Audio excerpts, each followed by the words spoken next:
Salut à tous, aujourd'hui revue matériel, exactement, on va parler pas d'un petit mais d'un gros dripper, on va parler du Elite V2 par Armageddon.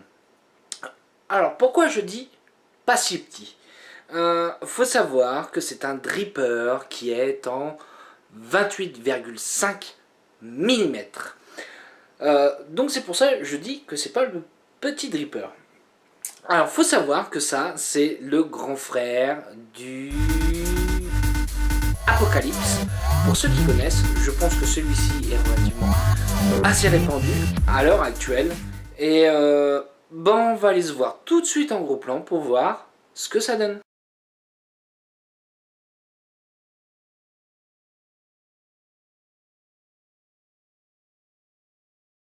Nous voilà en gros plan. Alors faut savoir qu'il est fourni dans une petite pochette simple mais efficace, plutôt pratique. Donc nous avons le dripper.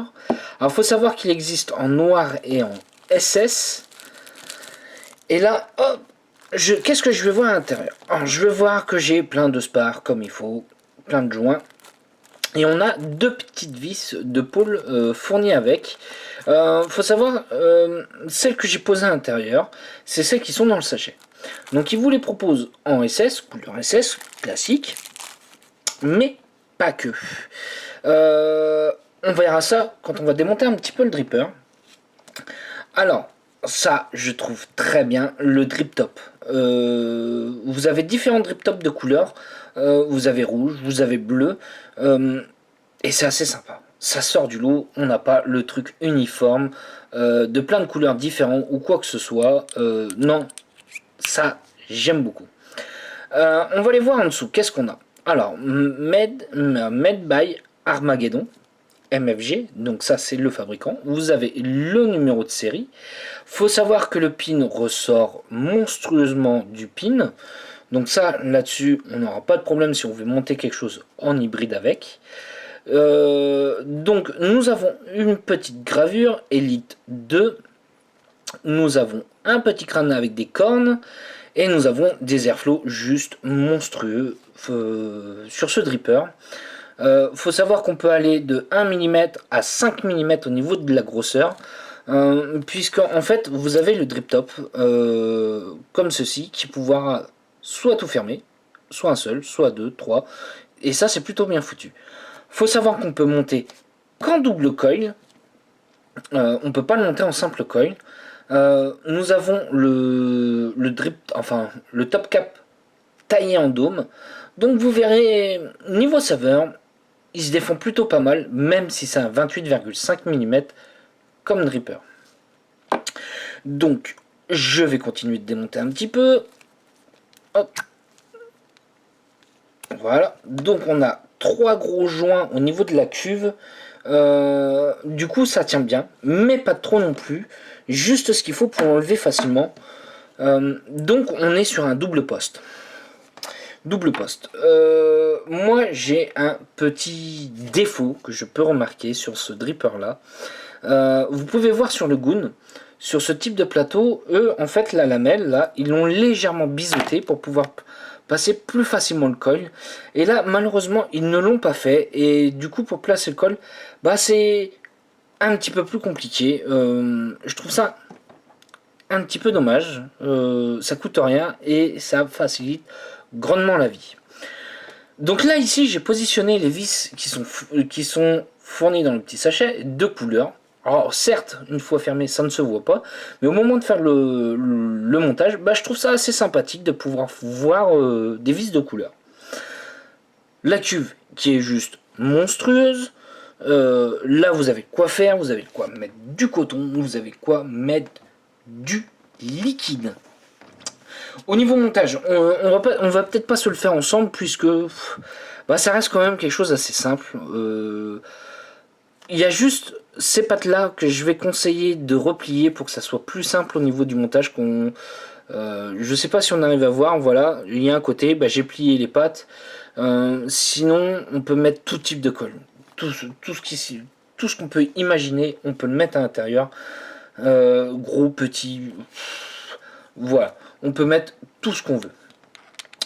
Donc je vais le positionner sur un mode en 26-650 et on va voir un petit peu. Hop, on va essayer de shooter un peu. Alors je sais pas s'il est bien réglé mon mode, on va voir. Et bah oui, oh, du premier coup on est trop fort. On voit que ça envoie plutôt bien, ça a l'air d'être plutôt pas mal, ça va être plutôt agréable, on va voir qu'on va s'en mettre plein le cornet, et ça c'est ce que je kiffe. On va mettre le coton, hop, voilà. Alors bien sûr je fais ça avec le montage qui est encore chaud, hop, donc on va cramer un tout petit peu le coton, ça c'est pas grave, hop, et voilà. Donc je vais couper ma première papote, ma deuxième papote.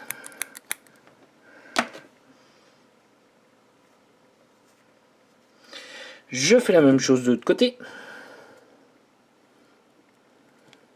Alors, faut savoir, à l'intérieur, j'ai installé des petits fusées.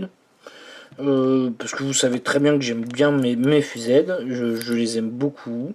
C'est une vape que je trouve ça agréable, que j'aime bien, que j'apprécie bien. Hop.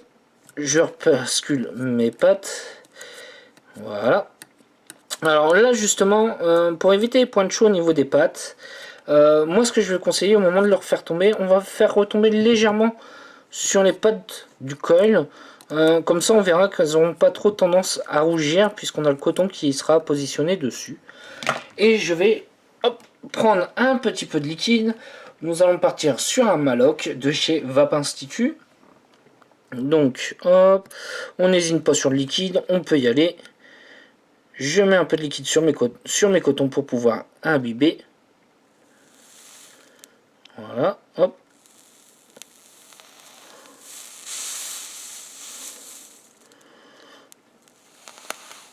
Voilà. Hop, comme ça va me permettre de refaire redescendre. Voilà. Voilà, hop. Et voilà. Je remets l'ensemble. Donc c'est là où on voit qu'on a un léger gap, donc c'est bien un 28,5. Faut savoir sur une Zurich ça passe très bien, sur une Kraken ça passe bien aussi. Donc voilà, allez on va se retrouver en plan large pour voir comment ça va. Donc nous voilà en plan large, alors voilà la bête montée, c'est sûr c'est pas un petit dripper, il passera pas inaperçu sur un setup. Bon, on va voir tout de suite un peu comment ça va. Faut savoir, j'ai pas tout ouvert. J'ai ouvert simplement les deux gros trous, les deux plus gros. Et allez.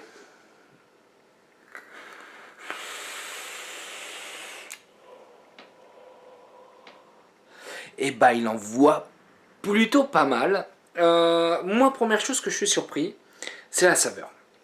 C'est la saveur. Je m'attendais à un truc zéro en saveur. Ben, en fait, non, pas du tout. Je le trouve plutôt bien placé comparé à ce dripper là que j'ai pu déjà vous faire, le Monson 30 mm. Je trouve que celui-ci est nettement mieux placé niveau saveur. C'est bien mieux. Honnêtement, il n'y a pas photo. Là-dessus, on a une vraie saveur.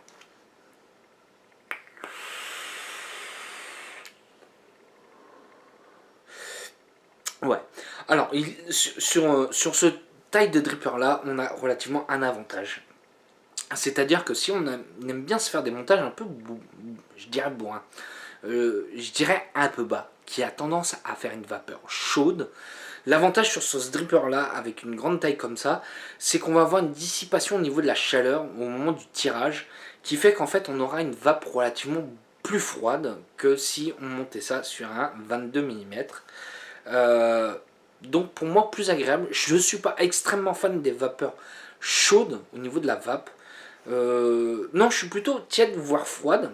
Et là en fait c'est ça que j'apprécie dans celui-ci.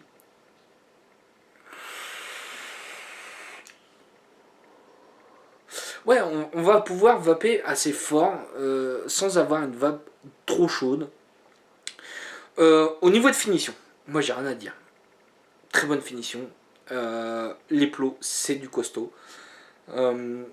Les vis, c'est du costaud. On en a de remplacement, on en a de couleur. Honnêtement, on n'a rien à dire. C'est un dripper que vous pouvez retrouver chez Miss and Mister Vapo. Celui-ci, on retrouve un peu partout l'Armageddon, enfin l'Apocalypse, mais le Elite, on le voit pas partout, et ça, c'est un petit peu dommage, parce que sur nos box, bah en fait, ça fait pas laid. Moi, je trouve que ça passe très bien sur nos box. Alors, pour moi, point négatif. C'est les, je dirais pas les lamelles du poste, je dirais les barres au niveau pour serrer. Pour moi, j'aurais bien aimé qu'elle soit biseautée pour pouvoir placer plus facilement les coils, c'est-à-dire pouvoir passer les fils dedans et pas être embêté avec. Pour moi, ça c'est un point négatif qui est non négligeable pour un débutant, parce qu'il va se dire oh putain c'est relou, c'est long à mettre, enfin c'est compliqué à mettre, c'est pas facile à passer. Quelqu'un qui a l'habitude, bah, il trouvera une petite technique, hein, voilà. Allez, on va se faire quand même une barre toute vanne ouverte. Je suis pas forcément fan quand c'est tout ouvert, parce que je trouve même limite un peu trop aérien.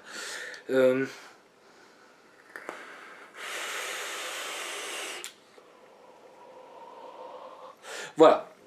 Alors, on fait tout de suite un plus gros nuage, ça c'est sûr. Il envoie bien. Ouais, pour moi c'est trop aérien. Honnêtement, c'est trop aérien, tout van ouvert. C'est ça l'avantage de pouvoir régler l'airflow.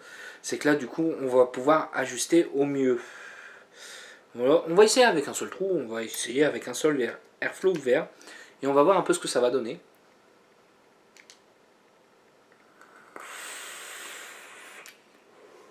Alors là, on va être sur une vapeur beaucoup plus chaude. Ouais, on va être sur une vapeur plus chaude. Ouais, ouais, voilà. Non, 2 trous, moi ça me suffit. Pour qui je vais le conseiller ce type de tripper là? Et je vais le conseiller pour les colports. Ça, tout type de montage passe à l'intérieur. Il est excellent pour ça. Je vais conseiller pour ceux qui aiment les gros montages, mais qui n'est pas fan de la vapeur trop chaude. Ça, je vais le conseiller. Et en plus, la saveur, honnêtement, il est plutôt pas mal. Il est plutôt pas mal. Je m'attendais à beaucoup moins bien que ça. Et en fait, non, ça se défend plutôt pas mal. Et je vais le conseiller aussi pour ceux qui ont des box type Zurich, Kraken, ce genre de choses. Bah, ça passe dessus. Ça passe et ça fait plutôt un beau setup. Donc voilà.